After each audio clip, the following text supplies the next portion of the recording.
Salut toutes et à toutes et bienvenue sur Satina Foot pour cette nouvelle vidéo concernant la petite performance du Sili national lors des éliminatoires de la CAN 2023 qui va se jouer en Côte d'Ivoire. Et pour rappel, les groupes sont déjà tombés. La Sili est logée dans le groupe C en compagnie du Sénégal, le Cameroun et la Gambie. J'ai trouvé un article ces temps-ci qui est vraiment détaillé sur le parcours du Sili national. Mais avant de se plonger au fil du sujet, n'hésitez pas à vous abonner, de partager, de liker, ça me ferait plaisir. Allez, c'est parti.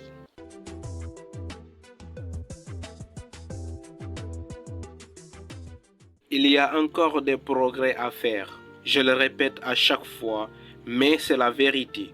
Il faut qu'on progresse encore. Ces propos, ce sont des propos de Kaba Diawara, le sélectionneur du Sili national de Guinée, après le match face au Malawi, le samedi 9 septembre passé. Le Sili national de Guinée a terminé sa campagne des éliminatoires de la CAN 2023 par un nul, 2 buts partout, en déplacement le samedi 9 septembre passé à Lilongwe. Si l'objectif principal a été atteint, les performances, les styles de jeu et les tâtonnements du staff technique inquiètent de plus en plus. La Guinée aura réussi à se qualifier grâce à 2 victoires précieuses contre le petit du groupe l'Éthiopie et une 3e face au Malawi, à domicile grâce à un génie de Naby Keïta, poussé par le bouillant public de Conakry qui avait longtemps été sevré de son équipe. Ensuite, l'équipe dirigée par Kaba Diawara n'a pas été capable de prendre un seul point en double confrontation contre l'Égypte, le gros, encore moins un 100% face au Malawi. Résultat des courses, le Sili version Kaba Diawara termine 2e avec 10 points, pour 3 victoires, 1 nul et 2 défaites. Se satisfaire de ce parcours serait du minimalisme. Tout simplement, surtout avec un entraîneur qui nous fait croire depuis plus de 2 ans qu'il est en train de construire une équipe nationale.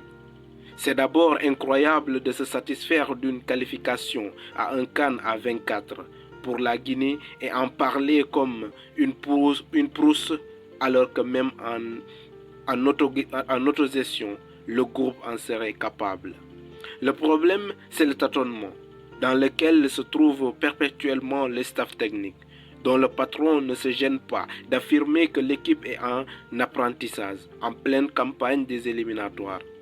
Avec une charnière centrale en perpétuel mouvement, Diakhaby étant le seul certitude, le 2e but du Malawi lors de cette dernière journée des qualifications est la parfaite illustration de la fébrilité de la défense guinéenne.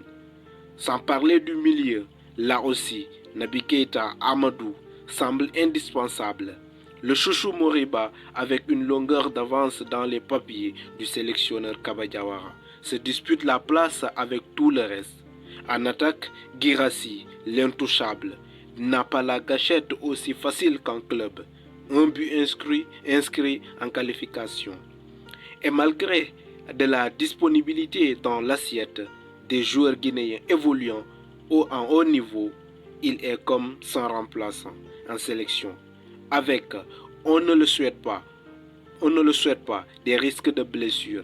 En gros, il y a certes la qualification au bout, mais l'équipe est loin de la sérénité et a besoin de toutes les forces disponibles afin de disputer une CAN meilleure que les précédentes. Le parcours n'est donc pas catastrophique, mais il est clairement catastrophique.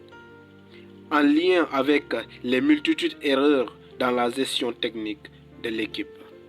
Le Sili national qui s'est qualifié sans convaincre le peuple ni le public guinéen. Et on va assister à une CAN à 23 qui va se jouer en Côte d'Ivoire. Est-ce que le Sili national est prêt pour avoir une CAN très compétitive? Ça reste à voir.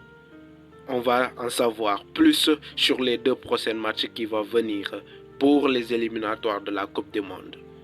Allez amis, dites-moi sur les commentaires comment vous trouvez le Sili national actuel avec les tâtonnements de notre staff. C'était tout pour cette vidéo. N'hésitez pas à vous abonner, de partager, de liker, ça me ferait plaisir. Allez, on se donne rendez-vous à la prochaine pour une nouvelle vidéo. En attendant, prenez soin de vous et profitez des vôtres. Moi, je vous dis bye.